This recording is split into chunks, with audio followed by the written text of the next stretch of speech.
नमस्कार दोस्तों। ब्रिटिश सत्य के आज के इस हैरान कर देने वाले बहुत ही ज़्यादा खौफनाक से के एपिसोड में मैं आप सभी लोगों के सामने मेघराज नाम के लड़के के साथ घटी हुई एक ऐसी अजीबो गरीब खतरनाक भूतिया घटना की कहानी लेकर आ गया हूँ जिसे सुनकर आप लोगों के पैरों तले ज़मीन निकल जाएगी। अगर आप लोग घूमने फिरने का शौक रखते हैं ना, तो सारे शौक आज से साइड में रख देंगे, क्योंकि ये घटना मेघराज के साथ आज से 10 साल पहले घूमने फिरने के दौरान ही घटी थी। दरअसल मेघराज को बचपन से ही घूमने फिरने का बहुत ज़्यादा शौक था। जब से इसने अपने होश संभाला था, घर पे किसी को भी बिना बताए कहीं पे भी घूमने के लिए निकल जाता था।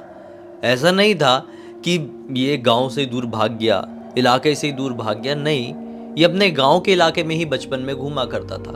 साइकिल वाइकल जब आ गई तो थोड़ा बहुत बाहर निकल गया।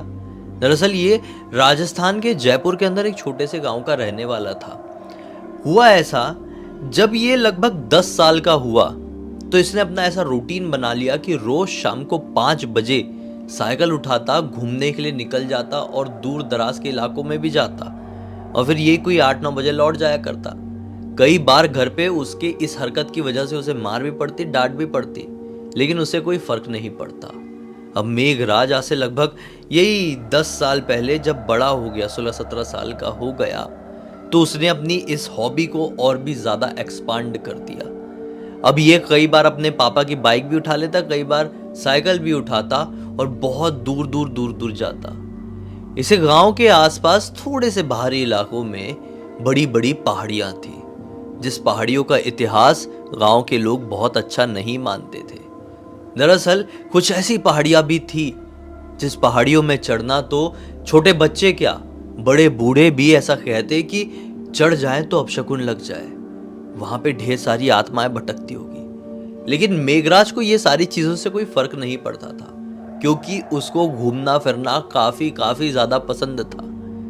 एक दिन की बात है, दिसंबर का टाइम रहा होगा। शाम को आज वो थोड़ा फ्री था। उसके घर वालों ने उसे कहीं पे भी जाने से मना कर दिए थे कि आज अमावस्या की रात है, आज तू घूमने फिरने कहीं नहीं जाएगा। ये जो अमावस्या आई है इस बार, ये बहुत ही स्ट्रांग वाली है, और काफ़ी समय में ऐसा वाला जो ग्रह नक्षत्र है वो बनते हैं, तो आज तो बिल्कुल भी बाहर नहीं निकलेगा। इसका मन उदास था। मम्मी पापा कुछ काम में लगे ही है, किसने उठाया अपनी साइकिल और निकल पड़ा। इसके पास इसका मोबाइल था। जी हाँ, उसने उस समय मोबाइल खरीद कर रख लिया था। खैर, ये साइकिल से निकल गया उसी पहाड़ी की तरफ, क्योंकि पता नहीं क्यों उसे वो पहाड़ी आज अपने पास बुला रही थी। बहुत टाइम से वो उस पहाड़ी की तरफ जाने की कोशिश करता था, लेकिन किसी ना किसी वजह से उसको अपना प्लान कैंसिल करना पड़ता ही था। लेकिन आज वो चाह के भी रुकना नहीं चाहता था। उस पहाड़ी में पहुंच जाता है, मस्त से एंजॉय कर रहा था कि थोड़ी ही देर बाद उसके पापा का फोन आता है। जैसे मोबाइल की घंटी बजती है, उसको रियलाइज होता है, अरे बहुत लेट हो गई है यार, अंधेरा भी लगभग हो ही चुका है। फोन उठाता है। हाँ पापा, आ रहा हूं ना, क्यों टेंशन ले रहे हो, घर से थोड़ी ही आगे हूं, पहाड़ियों के पास, 40-50 मिनट में मुश्किल से पहुंच जाऊंगा। पापा गुस्से से झल्ला उठते हैं कि तुझे मना किए थे ना आज घर से बाहर निकलने के लिए, तू निकला तो निकला, लेकिन पहाड़ियों की तरफ चले गया। अब तुझे कुछ भी होगा तो कौन जिम्मेदार रहेगा, तुझे तो हमें ही संभालना होगा ना। ये पापा को समझाते हुए कहता है, अरे पापा टेंशन मत लो, फटाफट आ रहा हूँ, ठीक है फोन रखो। और इसने पापा का फोन को इग्नोर करके काट के जेब में रख दिया। अब क्या था, पापा को तो बोल दिया था आ रहा हूं, लेकिन इसका निकलने का मन नहीं कर रहा था। पहाड़ी बहुत बड़ी थी और ये पहाड़ियों की तरफ ऐसा कभी आया नहीं था। आज पहली बार इस पहाड़ी की तरफ आया था, जिस पहाड़ी से पूरे गांव के लोग डरते थे। घूमने में बहुत मजा आ रहा था, लेकिन जब अचानक से ऐसा फील हुआ कि अब ठंड भी बढ़ रही है, अब मुझे निकल जाना चाहिए, तो उसने अपनी साइकिल चलाना शुरू कर दिया। साइकिल चला के वो मुश्किल से यही 200 मीटर आगे बढ़ा होगा कि उसे ऐसा महसूस हुआ कि पीछे से बहुत एकदम जगमगाता हुआ कोई जमावड़ा इसकी तरफ बढ़ रहा है। ये रुका और पीछे पलट के देखने लगा। देखा कि मशाल लिए हुए कुछ लोग आगे की तरफ आ रहे हैं, तो थोड़ा घबरा गया। सोचा कि छिपकर देखता हूं कि ये कौन लोग हैं, और जिस पहाड़ी से लोग इतने ज्यादा डरते हैं, वहां पर इतनी बड़ी तादाद में ये लोग क्यों गए हुए थे। वहां पर एक बड़ा सा पेड़ था, एक बड़ी सी चट्टान भी थी, उसके पीछे वो अपनी साइकिल लेकर गया और छुप गया। वो लोग धीरे धीरे करके पहाड़ी से नीचे उतरने लगे और इसको क्रॉस करके आगे बढ़ गए। जब इसने सोचा कि ये लोग नॉर्मल हैं, लेकिन पूरे भी नहीं। ये लोगों को मैंने कभी नहीं देखा और इन लोगों की एक्टिविटी भी अजीब सी समझ में आ रही है। तो उसने सोचा कि मैं इन लोगों को रोक के पूछता हूँ। दरअसल अजीब सी एक्टिविटी वो ये कर रहे थे कि सारे लोग अजीब सा कुछ गुनगुनाते हुए नीचे जा रहे थे। सभी लोगों के हाथों में बड़ी बड़ी मशाल थी और दूसरे हाथ में जो बेंत होती है ना वो थी। वो लोग आगे बढ़ रहे थे। इसने सोचा कि जो आखिरी वाला इंसान है उसको रोक के पूछता हूँ। जैसे ही लगभग सब निकल गए, आखिरी वाला इंसान ऐसा ऊपर देख के बेत और मशाल लेके आगे बढ़ ही रहा था कि इसने बोला, एक्सक्यूज मी, आप लोग कौन है और यहाँ पर क्यों गए हुए थे? उसका ये बोलना हुआ कि सारे के सारे लोग जो आगे बढ़ रहे थे वो रुक गए और इसको पलट कर देखने लगे। लेकिन इसको देखते देखते कोई भी शांत नहीं रहा। वो गुनगुना ही रहे हैं, पता नहीं क्या गुनगुना रहे थे। ये कोई राजस्थानी लैंग्वेज नहीं थी, ये कोई भी ऐसी लैंग्वेज नहीं थी जिसे मेघराज ने कभी अपनी जिंदगी में सुना था। वो लोग बहुत वियर्ड सा रिएक्ट कर रहे थे। अब जो आखिरी में इंसान खड़ा हुआ था उससे मेघराज ने फिर से पूछा, क्या आपने बताया नहीं आप लोग कौन है? आदमी कहता है कि बेटा मेघराज, हमसे सवाल करने से बेहतर है तुम अभी घर को निकल जाओ। तुम्हारे पिताजी बहुत ज़्यादा चिंता कर रहे हैं, तुम्हें फिर से फ़ोन कर देंगे। घर जाओगे, बड़े हो गए हो, मार पड़ेगा तो अच्छा नहीं लगेगा ना। चलो जल्दी से घर के लिए निकल जाओ।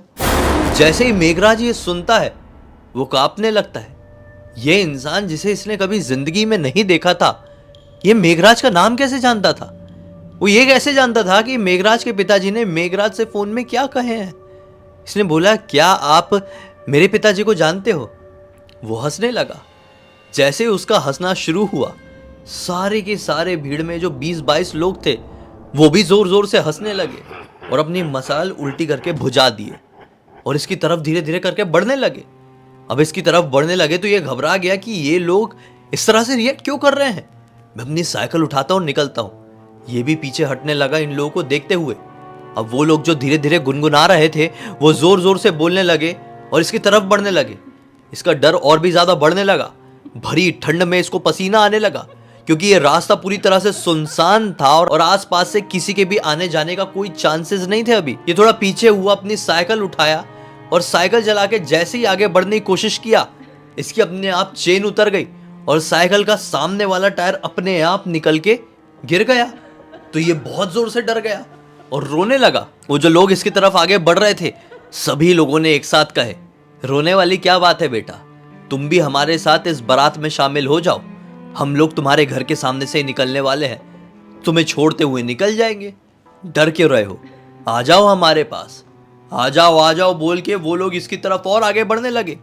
लेकिन जैसे ही वो लोग इसके बहुत ज्यादा नजदीक पहुंच गए, इसने सभी की आंखों में नोटिस किया कि सभी की आंखों से तो खून के आंसू बह रहे हैं। इसको कुछ भी समझ में नहीं आया। ये जोर से चिल्लाया और उठ के नॉन स्टॉप भागना शुरू कर दिया। जितनी शरीर में ताकत थी पूरी ताकत लगा के दौड़ना शुरू कर दिया। भागते भागते ना जाने कितनी बार ये गिरा होगा, ना जाने कितनी बार संभला होगा। फिर घर पहुंचा। घर पे इसके पापा मम्मी, इसके दादाजी ने इसकी हालत देखे तो तुरंत समझ गए कि कुछ गड़बड़ हुई है। इसे पूछने की कोशिश की, लेकिन जैसे वो लोग भी इसकी तरफ आगे बढ़े पूछने के लिए घर पे ही, तो ये उसी चीज को रिकॉल किया और डर के मारे बेहोश हो गया। चोट भी काफी ज्यादा लगी हुई थी और ये ऐसा बेहोश भी हो गया था तो इसे तुरंत उठाकर हॉस्पिटल ले जाया गया। हॉस्पिटल में ये पूरी रात बेहोश रहा और फिर ये अगले दिन दोपहर को यही कोई 2-2:30 बजे होश में आया तो इसके दादाजी इसके पास थे। दादाजी ने फिर से कहे कि क्या हो गया बेटा, पहाड़ी की तरफ क्यों गया था, क्या परेशानी हुई, बता अब मुझे, तुझे कोई कुछ नहीं बोलेगा। इसने दादाजी को पूरी बात बता दिया। फिर दादाजी बोलते हैं, तुझे नहीं जाना चाहिए था। दरअसल हर अमावस की रात को उस पहाड़ी से भूतों की बारात निकलती है और जो कोई भी उस बारात को देख लेता है वो भूत भी उसे अपनी बारात का हिस्सा बना लेते हैं। ये भी पूरी क्यूरियोसिटी के साथ पूछता है, दादाजी ऐसा क्यों, भूतों की बारात उसी पहाड़ी से क्यों निकलती है? तो दादाजी बताते हैं, आज से लगभग 160 साल पहले की बात है। वो लोग नॉर्मल लोग थे, हमारे ही गांव के लोग थे। बेचारे लोग गांव के राजा की शादी में जा रहे थे। वो शादी में जा ही रहे थे, वो पहाड़ी को क्रॉस करके जाना था लेकिन पहाड़ी में जब तक पहुंचे हैं तब तक पास में ही एक बड़ा सा बांध हुआ करता था जो कि टूट गया। उस महीने काफी ज्यादा बारिश हुई थी, बांध काफी ज्यादा भरा हुआ था जिसकी चपेट में आकर 20-22 लोग एक साथ मर गए थे। उसके बाद से जो कोई भी वहां से गुजरता था उन्हें किसी की रोने की, चीखने चिल्लाने की, भागने की आवाजें सुनाई देती थी। इसलिए पूरे गांव ने उस जगह में जाना ही बंद कर दिया और अमावस्या की रात को तो कोई भी हिम्मत नहीं करता। तू चला गया, देख जो भी जाता था उस बारात में शामिल हो जाता था। अच्छा हुआ तेरी किस्मत अच्छी थी, तू दूसरे रास्ते से बुरी तरह से भाग कर आया। तूने हिम्मत नहीं हारा, नहीं तो अच्छे अच्छे सरेंडर कर देते हैं और उनका खेल तमाम हो जाता है। चल, अब जो अपनी हिम्मत के कारण ऐसा बच गया है, ऐसी हिम्मत हमेशा बनाए रखना। ये हॉस्पिटल से डिस्चार्ज हुआ, अपने घर पहुंचा और तब से लेकर आज तक पूरे 10 साल हो चुके हैं। लेकिन इन 10 सालों में ये आज तक उस पहाड़ी की तरफ नहीं गया है। रात में क्या, दिन में भी जाने की वहां पर नहीं सोचा है। और जो कोई भी बात करता है हमेशा उनको आगाह करता है, देखो भाई तुम लोग मानो या ना मानो, निगेटिव एनर्जीज होती है और बड़ी खतरनाक तरीके से होती है। मैंने खुद अपनी आंखों से देखा हूं, उनको बहुत खतरनाक तरीके से महसूस किया हूं। इस पूरी घटना की जानकारी किसी और ने नहीं बल्कि मेघराज ने ही मुझे इंस्टाग्राम पर लिखकर भेजा। बोला कि पूरी दुनिया को बताइए कि पूरी की पूरी पहाड़ी भी भूतिया हो सकती है। दरअसल इस प्रकार का एक भूतिया कांड रूपकुंड में भी हुआ था। आप लोगों को पता होगा, आज से काफी साल पहले एक राजा रानी हुआ करते थे। रानी गर्भवती थी, तो उनकी कुलदेवी के दर्शन के लिए राजा अपनी रानी को और कुछ प्रजा को लेकर पहाड़ी में जा रहे थे। तो वहां पे कुछ ऐसी प्राकृतिक आपदा आ गई, तो जितने भी लोग उस जत्थे में शामिल थे सभी के सभी लोगों की मृत्यु हो गई। रूपकुंड में आज भी आप जाएंगे तो देखेंगे कि ढेर सारे कंकाल, नरकंकाल वहां पर पड़े हुए हैं। तो ऐसा ही कुछ इस पहाड़ी ने भी फेस की और उस घटना के प्रमाण आज भी वो भूतों की भरात वहां पर देती है। खैर दोस्तों, उम्मीद करता हूं कि आज की इस कहानी के जरिए आप लोगों को बहुत अच्छी सीख, एक अलग ही मनोरंजन मिला होगा। तब तक इस वीडियो को देख लिया है तो लाइक जरूर कर देना, चैनल को सब्सक्राइब करके बेल आइकन दबा के ऑल के ऑप्शन में क्लिक करना, क्योंकि इसी तरह के हैरान कर देने वाले खौफनाक वीडियोस डेली आप लोगों के सामने लेके आता रहता हूँ। इंस्टाग्राम की लिंक इस वीडियो के डिस्क्रिप्शन बॉक्स में जाए, क्लिक करके डायरेक्टली वहां पर पहुंच जाना। और इसी तरह की कोई भी कहानी, टॉपिक या जानकारी आप लोग के पास भी है तो लिख भेजना। हो सकता है मेरा अगला वीडियो कल आप लोगों के हिसाब से ही बन रहा हो। तो चलिए कल फिर से मिलते हैं, तब तक के लिए बहुत बहुत धन्यवाद। आपका दिन शुभ हो।